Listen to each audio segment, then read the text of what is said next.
Well, hello and welcome to another episode of Teach Me to Dad. I am Mrs. Teach Me to Dad, but I am here with Teach Me to Dad. And so today we're going to hear from Kurtis. And so, Kurtis, teach me to dad. Teach me to dad, I am a dad and I need some help. Teach me to dad, I'll never learn this by myself. Teach me to dad, I am a dad. Love it. Well, hello, Kurtis. Hello, wifey. Hello. Well, we've reached the end of your season 1. Season 1. How are we feeling? Yeah, good. Good Yeah? season. Good fun. What's been good about it? I've just loved it. I think I've learned a lot and it's made me think a lot. And I think it's shaped I think at the back end of the season from where I started, I reckon I'm parenting differently. I think you're parenting differently as well. Yeah, go on. What have you? Yeah. Oh, well, what have you? Yeah, you go. Why do you say that? What have you noticed? Well, I'm not a dad, but I have been listening to your podcast because I love an eavesdrop. I love a snoop. And it's just been really cool. I think I've been really enjoying listening to your conversations because I think when I normally hear a bit of a generalization, but I think when we're with family, friends, and I think the way that men often talk, it's different to how females, or at least how I chat and hang out with my friends. I think I don't really hear, like, I'm sure you do have conversations of substance, but I'm often not around for those conversations. Also, for the listeners, we have a baby with us, and so you'll probably hear lots of sounds, so bear with us. I think I don't often get to be present to hear about the kind of deeper conversations that I know you have with your mates, but it just means I don't know what you guys get up to and what you talk about. And so I think it's been refreshing. Good to keep tabs on me. It's good to keep tabs on you. Find out what I'm talking about to my friends. Yeah. No, it's just because you communicate differently, you think about things differently, you talk in a different way, and I've just found it really interesting, and I can tell. I think you have been dadding differently. Yeah, I can see there's been a bit of a change. I What think. comes to mind when you think that? I'm curious whether it's similar things in my mind. I can tell firstly, you've always been a dad who has been involved and on the floor with the kids, very hands-on. You've always been a very involved dad, and I'm very grateful for that. But I think I've just noticed a bit of a shift, perhaps like a little bit more intentionality of trying more things or different things. Not that you weren't intentional before, previously, but I don't know. There's just been a bit of a shift, like something that I've been encouraged by is I am noticing that you're working really hard to get those Bible reading. Like, you've been reading the Bible far more consistently with the kids. I can tell even when, like, our afternoons are just, it's chaos. It's absolute carnage here. But I can just tell, I think you're just working really hard to get more consistency, and that's been really good. And I think, who was it the other day?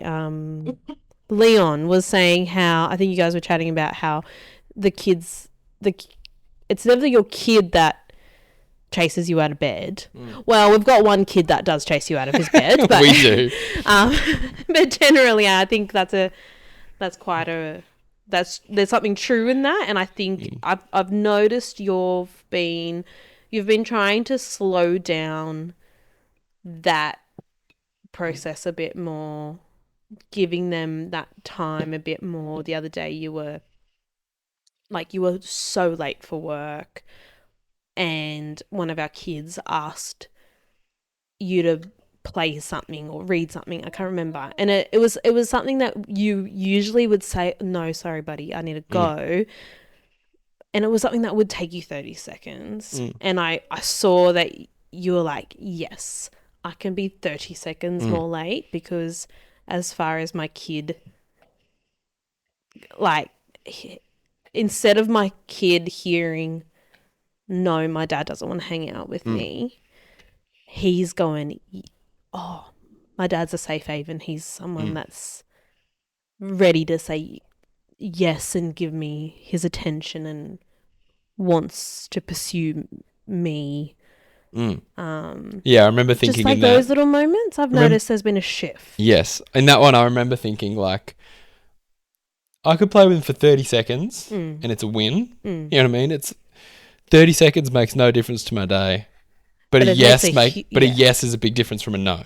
Hey, Yes. Dad, do you want to play with me? Yes. Play for 30 seconds. This was awesome, but I've got to go. It's a short play, but it's a yes, And he's hearing, which was a big deal for him. Yeah, and he's hearing I'm wanted. Yeah.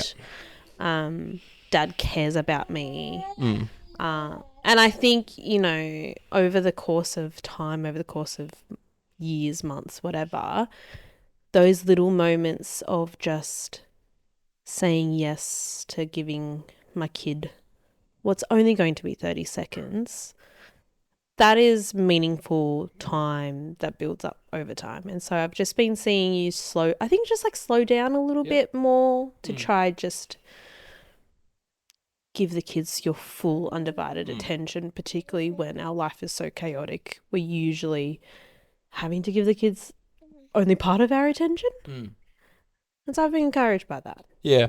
There's a similar things in my mind. I think through the podcast, a question I remember asking a couple of dads is like, how do you keep up things like Bible reading and prayer and keep that routine consistent? And I haven't quite found an answer, but I've found myself doing that more and more. And I think it's the encouragement of talking about these things with other people in the same thing. It's that spurring one another on to love and good deeds. Like, I think the thing that helps me do these good deeds, quote unquote, with my kids is that encouragement of one another. That's a bit like, gives me a boost. It's somewhat inspiring, if that's the right word. And I have noticed that difference. Yeah. And I think also, like, when I see you, I can see, I'm sure there's lots of times that I don't see it, but I have been seeing you do little things, and that helps me by reminding me to also be doing that in my day. It seeing you encourages me. What things stand out to you from some of the chats? And which ones or what things do you think have stood out most as you've listened? I think along this kind of similar train of thought I think something that really stuck with me from early on was when I think it was James Dearness, you were talking to him about being available. And for different reasons, I've been doing a lot of reading into like developing healthy attachment with our kids, and so that's been really funny. I've been looking into that for different reasons to you, but it's just kind of come at an interesting time where it's kind of complemented, that thinking's kind of complemented a little bit what you've been doing, and so that's been kind of on my mind. And something that I've noticed with you is you're really working at wanting to be a safe haven, available, and a dad who has time and care for or at least want the kids to feel like you have time and care and concern for their feelings and their needs, because I think sometimes it's easy for us to kind of brush things aside or be like, oh, not now, because they're not big things to us, but they're big things to our kids. And so being available, I've noticed that has been something that you've been doing. And that's something that I've been trying to think on as well. Yeah, that was a big thing for me with yeah. James's one. It was available and safe. I think you talked about Yeah. someone they could come to, which was Yeah. And I think I've been seeing you and the kid, like, I think I can see the kids are responding to that too. Yeah. Again, not that you weren't like a safe haven before, but I think you're giving them even more of your like very focused attention, and they're seeking you out more, like they're seeking relationship out with you more, and that's encouraging me to do that on the home front as well. I'm definitely finding I'm more mindful of these things because you're helping me to be mindful of these things. that. A thing that comes to mind, it was one thing I've been thinking about this week that we talked about the other day is almost integrating that piece from James being available and safe and kind of discipline type things. I'm particularly talking with Jackson about that, and like you have to do discipline that's unpleasant for your kids, and there's lots of talk about like the negative impacts of that and how to do that. And I've been thinking lots about how to integrate those two things. And so like this last week been doing, if our kid needs time out, I'd send them to their room, close the door, and I'd be in their room with them for the first 30 seconds. That's just communicating that like, I'm with you, I'm on your team, you're not shunned from me. I still, in these moments, am here for you, but this is why you're here. This is what this punishment is. I'm going to go now. You're going to stay here because you're like, this is the consequence. Yeah. And so it's trying, like it's always been integrating some of the different dad combos I've been having that I think's been working well. Obviously the episode with Charles Cleworth was a really big one, and that was a real privilege and quite an honor to be able to just sit in and listen to someone just be very vulnerable and share a very sensitive part of their parenting and family journey. And so if you guys haven't listened to that one, definitely listen to that. What did you take from that? And or has there been anything, I guess, that Charles has said, any one line or something that has kind of stuck with you? I reckon, by the way, I've got at least a one-liner nugget from each dad that's been like a substantial takeaway. Okay. By the way. Pop quiz at the end. I'm going to go through all the guys we can do that. You're going to tell me your one-liners. So Charles, right, there was a lot of things in that, but one thing I've been thinking particularly with the kids has been not sheltering them from the hard things of life because I want to develop in them hope. So that was the thing. So today at church, we talked about someone in the congregation who died. And there was a picture on the screen, and, you know, one of the boys clocked it, and I was like, yeah, this is his name, and he died this week. Like, and I want them to see that and think about that. Like, and I think I'm less worried about stealing away their innocence as a kid and helping them think, well, this is someone who's died, who trusts Jesus, who we have hope for. I'm trying to teach them about heaven over here. This is not something I should feel like I need to distract them away from. I mean, I'm not trying to make them think life is suffering, and it's not that, but it's rather helping to arm them with the tools on how to navigate those times of doubt, concern, uncertainty, grief. It's rather part of that process of giving them the tools of how to navigate the inevitable. Yes. Yeah. So most people want their kids to be happy. Charles shared he wants his kids to have hope. That's heaps better. Yeah, that's what I want for my kids. Yeah, so that's been cool. Yeah. What about Jamie Beveridge. Yeah, Jamie's. Is this the one-liner pop quiz or just broad? What would you like to do? Oh, let's run through them and then Do you want to do pop quiz now? Yeah, let's do it. Okay. I can't. Yeah. I need to try to remember from the start who. Can you do a jingle for the quiz show? Do do do ba do. Yep. Welcome to the pop quiz. Yeah, good. All right, let's get on with it. Yeah, go on. So week one was I think James. Yeah. Piece of advice from everything. I've got it. One thing that stood out. Go. James, be available, be safe. Yeah. That was my good takeaway from James. Yeah. And Bandit Healer isn't a real dad. Yeah. Yeah, I learned that. Week two was that Jackson? It was Jackson. Yep, go for it. Try to motivate intrinsically. That was the thing. Yeah. Logical consequences. And this was good because of something about this that was good. It's good to be kind because it helps other people in this way. Yeah. Do you know what actually stood out to me? Sorry, this not in line with the pop quiz. No. But just thinking back to what we were talking about before, something that Jackson also kind of touched on a little bit more briefly was in how he teaches, and I guess in how he does as well, is that theme of being available. Like he was saying how when he's a teacher at school, his kind of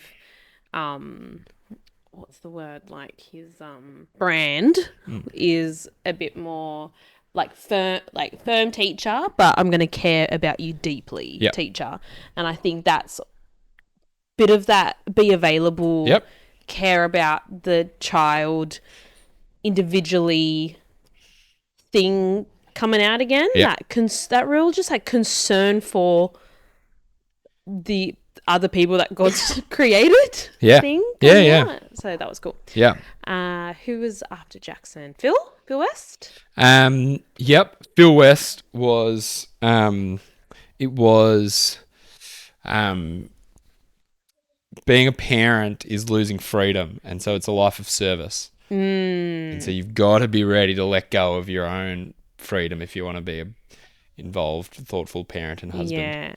Yeah, that was maybe that. I feel I can relate to that a lot. It's Jamie Beveridge. So Jamie, being seen and known is a high motivator. Yes, that was big, and that wouldn't have come to mind for me for motivation. I think of motivation as a one-person operation. You know what I mean? You think of a motivational video, you could do it. You go conquer the world. It's very one-on-one. Have you has that influenced your dad? I mean, that was only like last week that we kind of were thinking about that, but have you seen any kind of, have you implemented that, or like has that changed dadding for you yet, or area that you still have to kind of give a bit of more thought into? Well, it started, we talked about in Jamie's one, celebrating photos up on the wall. And there's some right there that we've started doing, trying to celebrate little moments. And I've started thinking about little independence missions for the kids to help them to kind of get alongside them, help them achieve things and be able to be celebrated by those things. If that makes sense. So that's a thing that I've been trying to think about, how to help the kids succeed, and we all see and celebrate and acknowledge that. That's partly come out of talking to Jamie. Related but not related, but perhaps an area of growth that I've seen in one of our kids. So just for context, one of our kids loves praying.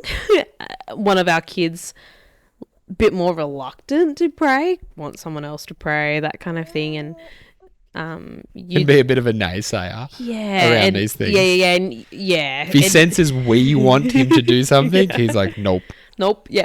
So something that I noticed was you took him away for like a little getaway, and you came back with him and had taken photos in front of like little special things that you did with him. So like you went for a bushwalk and you went to the lighthouse and you got some donuts, things like that. And on the photo, it was a selfie with you and him, and a little card that says, "Thank you, God, for the lighthouse. Thank you, God, for donuts. Thank you, blah, blah, blah."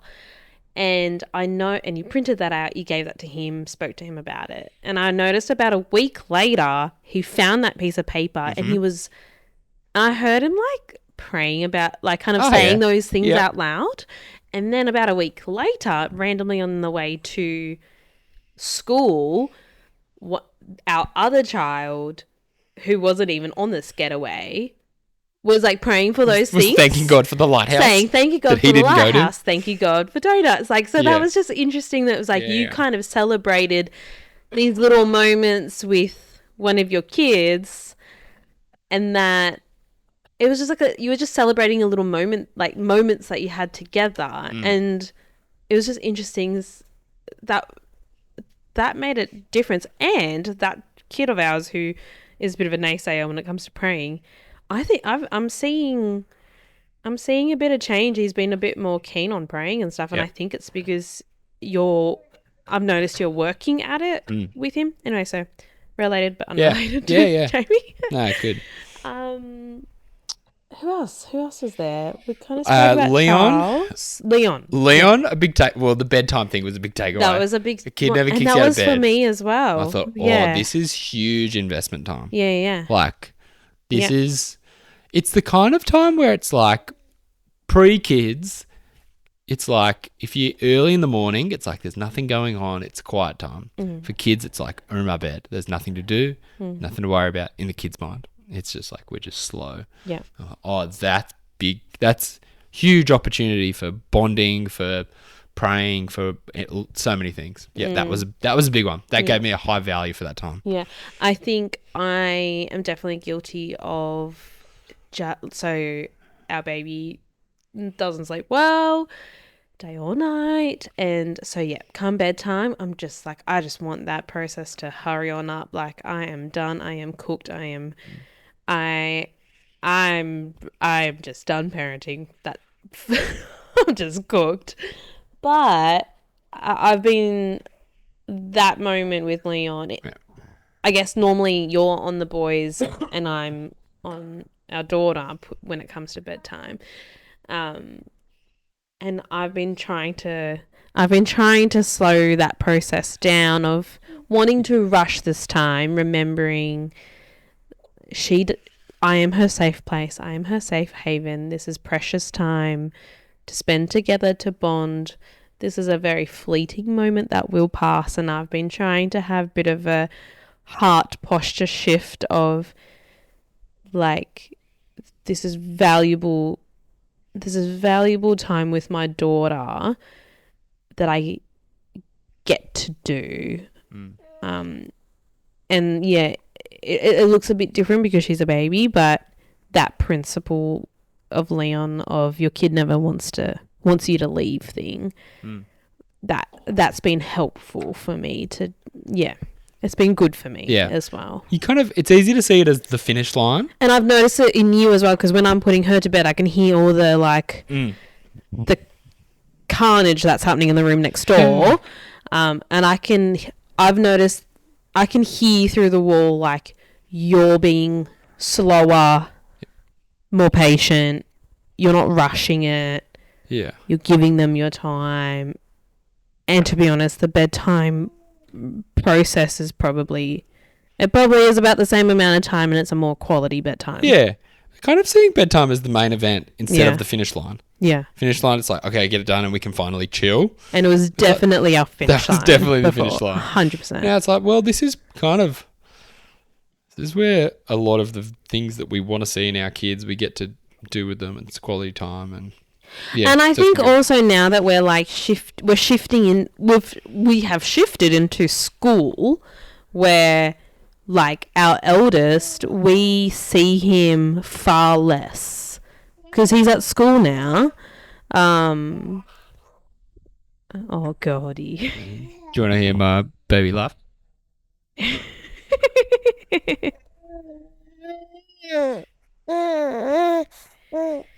Anyway, pardon me. What was I saying? Oh, I think because we're like in school, we're like proper school era now, where like we barely get to see James, I feel, and often when he gets home, like he's having a bit of a hard time just releasing all his built up emotions from the day. So I think, to be honest, it makes that bedtime even more of a precious opportunity, because that's when he kind of has finally decompressed from the day. And so seeing that opportunity as like, yeah, not finish line, but a special important time, I think that'll set us up and him up and our relationship up well for the future. And same for the other kids when they enter school and all of that as well. Yeah. That's good. So yeah, anyway, there's a lot of stuff from lots of the dads. You know, there was Dan, there was Adrian, there was we've Dave got so much to Fortune. talk about. Like there's a lot of so there was chatting. There's a lot of good stuff. So like Dan's was really helpful for me, particularly at the start. It was kind of random, deep Bible one, but for me it was good and big. It was the takeaway for that is big responsibility, big influence, simple task. I think that was the thing from Dan. It's a big responsibility because it's a God-given task to raise your kids. It's a big influence because the way that we raise them sets up where they go. But it's simple because God's told us, read the Bible, teach them the gospel, pray with them, model Jesus to them, keep them in a community. Like it's laid out. I think that was helpful. Something about the something simplicity. Good about, like, I was just going to say, like, something good about being reminded that I think we can overcomplicate stuff. Yeah. Of like, I need the best resource to be able to teach. Yeah. ABCD and it's really, there's something good about just back to basics.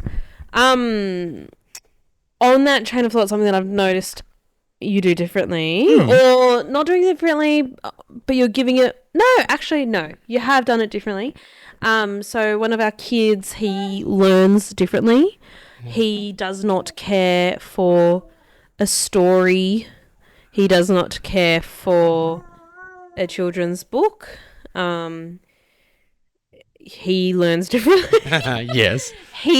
Every children's Bible is stories. It's just turn it into stories. Just keep the stories. He don't care about stories. One of our kids loves it. Loves that kind of thing. Other kid couldn't care less. Give me the facts. Give me like black and white. Like, you know.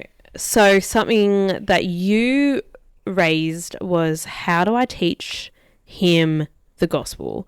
Because the way that it's presented is usually in the form of like a kid's storybook Bible, and he just doesn't take to it, and so we're kind of having to find ourselves reevaluate how to meet him where he's at and his learning style and his needs in that way. And I've noticed you do something really differently, and it's something that you're giving a lot of thought into. And so I guess for context for him, or the idea of like God's order and God's I guess order, and a sense of order in his life and a sense of chaos is very important, very big, plays a really big role in our day-to-day life. We're constantly having to help him feel a sense of order, because if his day doesn't feel orderly, he gets extremely upset, extremely dysregulated. And so that's actually influenced a lot how, Kurtis, you're trying to explain the gospel to him. So maybe you can talk a bit about what you're doing on the whiteboard with him. Yeah. Can you hold a mic to my face? Thank you. Kurtis is currently changing a nappy whilst podcasting. That's what it is. Yes. So I've our whiteboard, we've been doing kind of like little learning boxes, and so it goes. Box 1, God loves order. He's not a God of disorder, but of peace, and he's created the world orderly. There's something about God that loves order. He created an orderly world. He created humans with 2 big rules. First, love God the most. Second, love other people. That's the order to the world and morals. We break those rules, and now the orderly world is broken. God's promise to make a new and better, orderly world. And if we trust Jesus, we can be in that new, orderly world. That's kind of where we're up to so far. I think it's 7 sentences, 7 boxes. There's a few more to add into there, but that's kind of seeing it through a lens that he understands, and he's taken to it. Like, he comes back to it most days, repeats it to me. It's been a good framework for him. It'll be helpful for him to understand, like, why do I feel so frustrated? Why does the world feel out of control? Oh, that's because the orderly world is broken. Things don't go according to a predictable order and pattern like you'd expect. So yeah, I've been thinking lots about this. Yeah, And maybe just maybe even like on your Instagram or whatever, you can even just take a little photo of that so people can see what you've been doing on the home front. It's very simple. It's nothing fancy, but it seems to be working well for him, whereas our other kid couldn't care less about that whiteboard.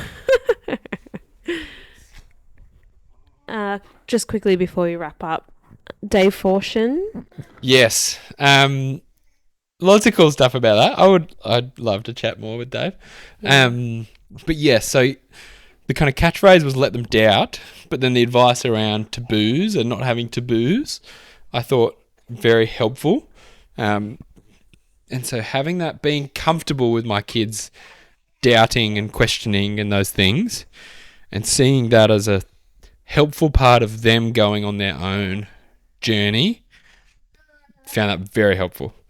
And raises all kinds of questions for me and things to think about, and yeah, what are the kind of taboos that a household would normally have, and how do you deal with that? Teenage years, I don't know, lots of things. Yeah, it was good. I don't think Dave's little take homes have affected us on the home front much, like, yet, but I think definitely something that's heading for us for sure, and soon. Yes, I'd say. I agree. Yeah. All right, I think that's about it. We probably forgot someone. So actually, is there a season 2 coming? There is a season 2 in the works. Yeah. On its way. Yeah, so I've got lots of thoughts, lots of plans for another one. Yep. Yeah. Can we get a sneak peek? Is it similar? Is it different? Is it just, you'll have to wait and see? Yeah. So there'll be a few things. So it won't be next week.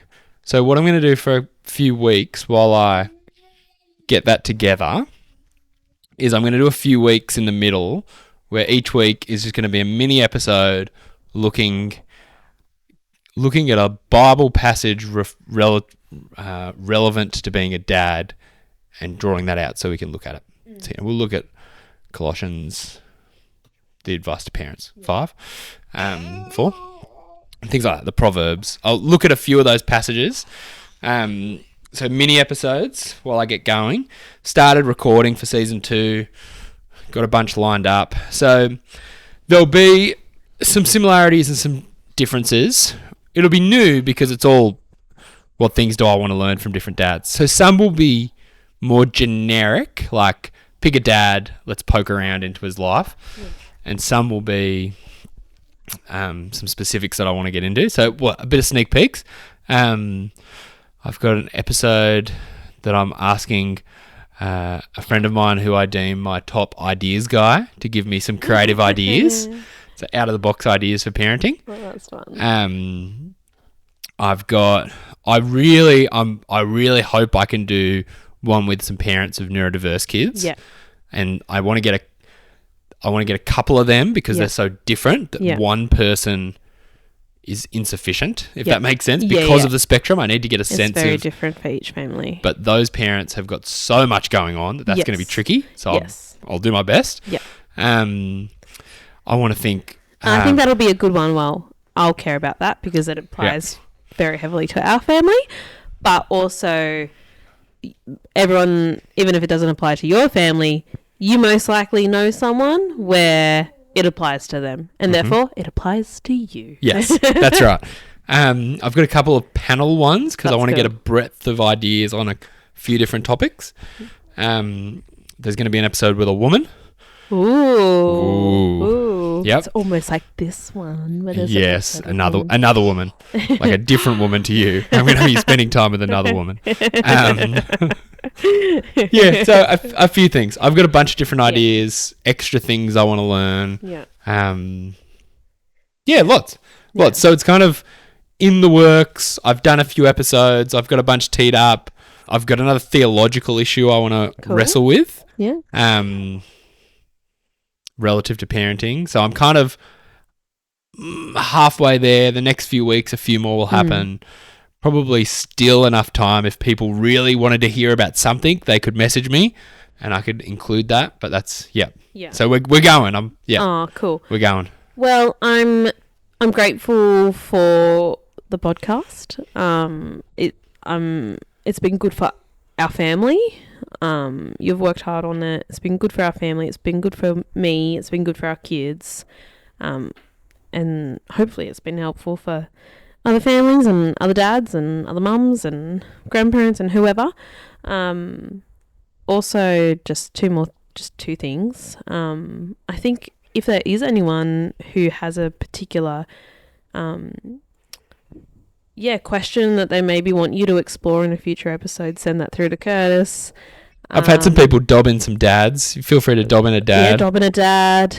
If you think that you've got a interesting story or lesson or something that you want to share, let Kurtis know.